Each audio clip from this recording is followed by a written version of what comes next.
ভাই এই money bag আপনি কোথায় পেলেন ভাই?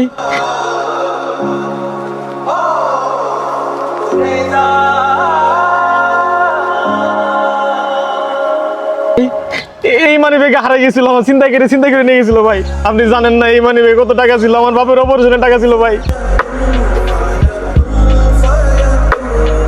এই মানি ব্যাগ যদি আমি না পাইতাম আমার বাপের অপারেশন করা হইতো না ভাই। আপনার অনেক ধন্যবাদ ভাই। ধন্যবাদ দিতে হবে না, মানুষ হিসেবে এটা মানুষের কর্তব্যের মধ্যে পড়ে, তাই আমি আমার কর্তব্য পালন করেছি। যান, আপনার বাবার অপারেশন করেন।